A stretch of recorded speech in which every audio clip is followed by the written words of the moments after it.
Some years ago, I bought a book about the Bradford Pals by Ralph N. Hudson. Today, you can download this book as a series of PDF files by visiting this website. You can also listen to the voices and hear the accounts of some of those men who served with the Pals during the Great War. We were treated very well and made such a fuss of, and the press praised us, you know, and bummed us up and made people think we were somebody. Well, we thought we were somebody anyway. In this short video, I'm going to be using Google Earth to trace the Bradford Pals on their journey to the battlefields of the Somme. So why not join me? On the 4th of August 1914, at 2300 hours, Britain reluctantly declares war on Germany. A regular professional army number no more than 128,000 men, so the reserves are called back up and they form 60% of the British expeditionary force sent to France.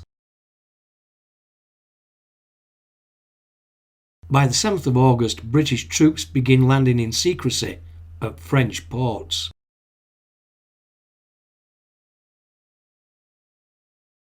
At the beginning of October 1914, at Ypres, the British expeditionary forces were pounded by German heavy guns and cut to pieces.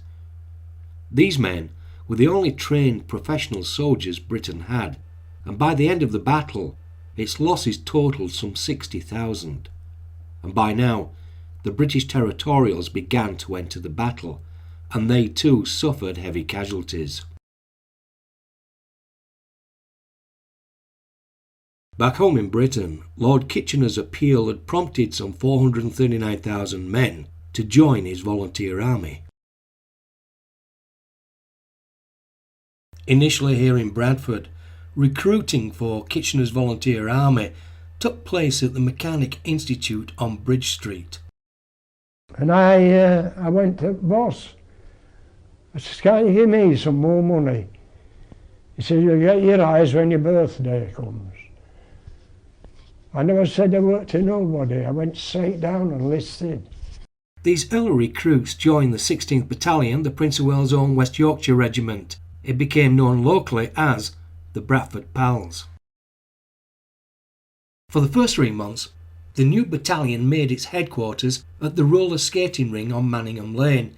Today, it's the site of the now derelict dance hall. And I thought, well, I'll go join, and I went on Manningham Lane to join up with a friend of mine called Frank Mawson. Frank Mawson didn't pass and I did.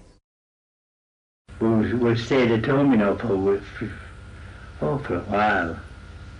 There's no accommodation for us, no uniforms.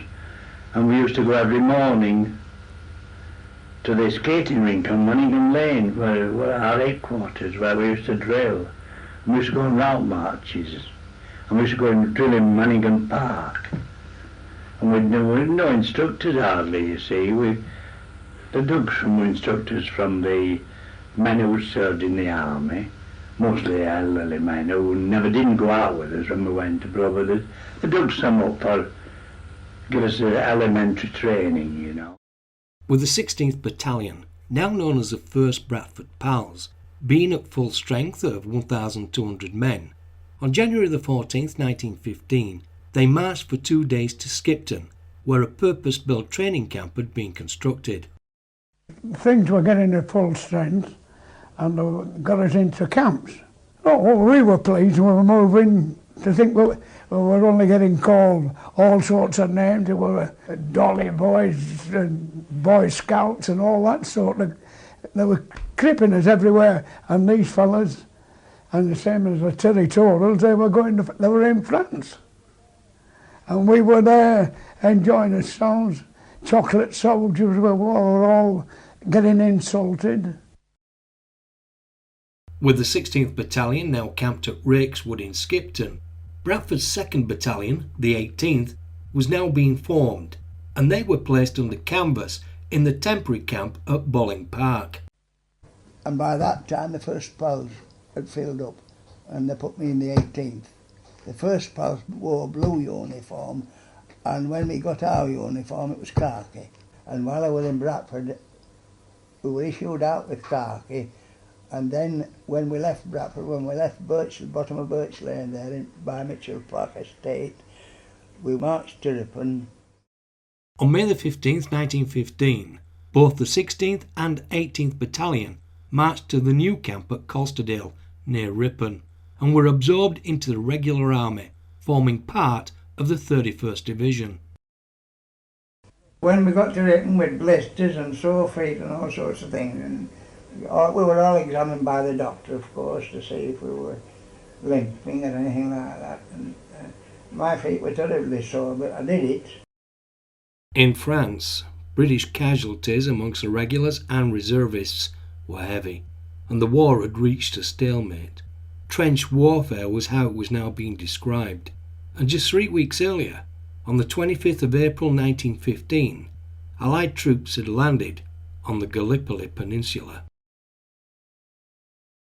The pals wouldn't have read too much of these events due to the high censorship of the press, but they would have read about the sinking of the Lusitania by a German U-boat just a week earlier, on the 7th of May 1915.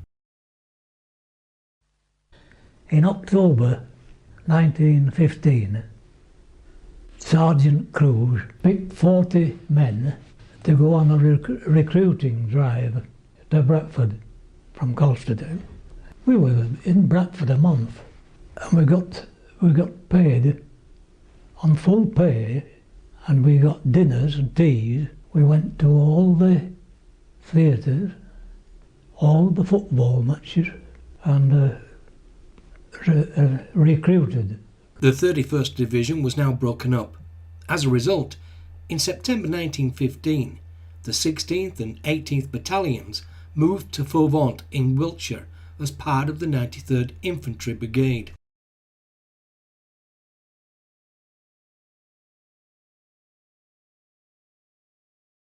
Here they exchanged their long Enfield rifles with a shorter bayonet for the shorter Mark III Enfield rifle with the longer 18-inch bayonet. Well, of course we didn't think the war would last all that time.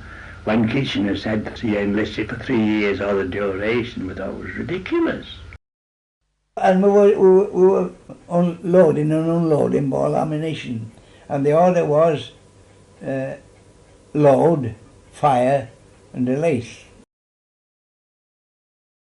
They used to have sacks hung up between posts, and we used to charge these sacks and jab them with the bayonet. And that was, it terrified me to death. Kitchener's army were all volunteers and were not held in the same regard as the professional regulars. However, Kitchener had come to realise that the very nature of warfare had changed, and the reality was that the lads in these battalions need not be taught anything above that of what they would experience within the trenches of France. After being issued with tropical kit, which included the pith helmet, they were inspected by a tearful, ruddy-faced general who advised them all to trust in God and keep their rifles clean. And with that, on the 6th of December, the Bradford Pals, along with the Leeds and Durham Pals, all of the 93rd Infantry Brigade, boarded a train for an undisclosed destination. We went from the Fauvant camp to Dinton station, and we thought we were going overseas from Southampton, and they'd issued us with pith helmets for the Middle East. We found ourselves on the way up north. Somebody said we were going to Liverpool. At Liverpool docks, the troops boarded the Canadian Pacific steamship Empress of Britain, a 14,000-ton former passenger ship, now with its cabins removed and converted into a troop ship with hammocks slung from the deckhead. Initially, they left the Mersey under escort, flanked by 2 Royal Navy destroyers, which had returned to port by the next morning. By the afternoon of the 4th day, the Empress was steaming in wide circles, waiting for nightfall before passing through the Strait of Gibraltar. With Gibraltar behind them, it had just passed midnight, and all was relative quiet below decks. Just outside Malta, we ran into an Italian boat that crossed our bows, and we cut it clean in two, and there were 66 passengers on this boat. We stopped and picked them up, and we had to call in at Valletta Harbour for 3 days we were there while our ship was repaired. The Empress had in fact struck the French steamer Jing-Jord. It sank within 20 minutes of the collision. 58 of the 60 souls on board were rescued. After the Empress had had her bows inspected, she then resumed her journey. The Pals' lower ranks still had no idea of where they were heading, although rumour had it they were destined for Gallipoli. The Pals weren't to have known, but the Gallipoli offensive had been a total disaster for the Allies, and on the 7th of December, the same day as they had sailed from the shores of Britain, orders had been given for a full evacuation of British and Anzac troops to be put into effect. On the 18th of December, off the coast of Cyprus, a German U-boat was sighted a few miles to starboard. 2 shots were fired from the ship's guns, causing the U-boat to dive. Then, within moments, another U-boat was seen a few thousand yards off the ship's port side. It followed the example of its companion. On December the 21st, the Empress sailed into the wide expanse of Alexandria Harbour and made anchor for the night.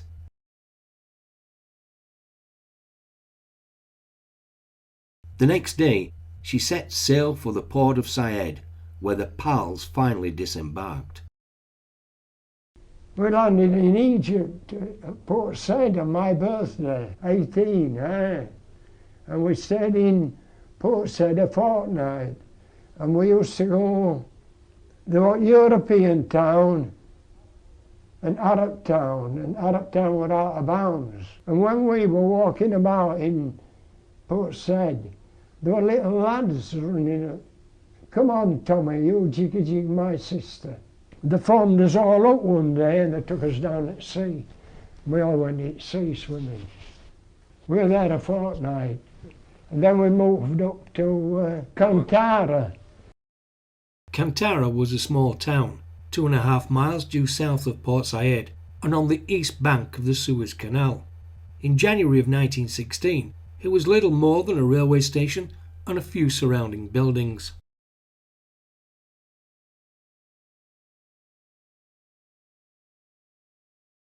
They then moved into the desert to Point or Hill 70, assigned to outpost and defence construction duties.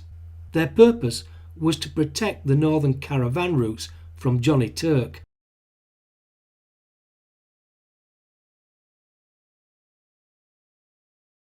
Life here was tedious, monotonous and uncomfortable. The Pals learned to suffer heat, dirt, flies, scorpions and camel spiders, and the water was rationed to 1 gallon per man each day for cooking, washing and drinking.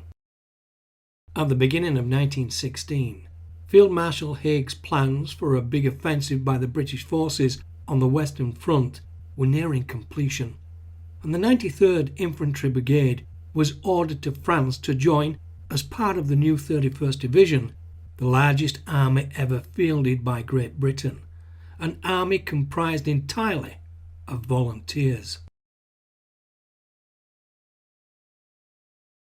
On the 29th of February 1916, the Pals set sail from Port Said aboard the SS Minneapolis.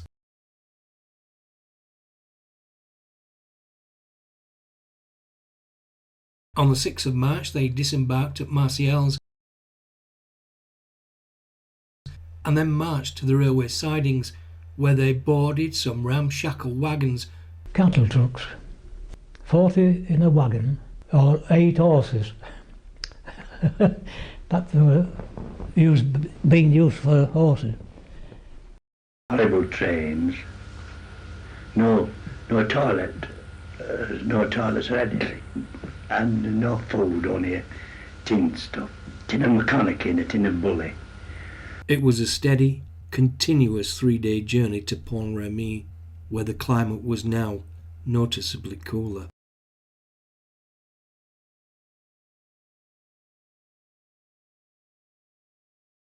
Here they rested until the next morning.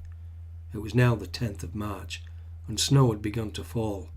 The 16th Battalion marched the 6 miles to Merelsart, and the 18th Battalion to Zittern, where they would spend the next 2 weeks.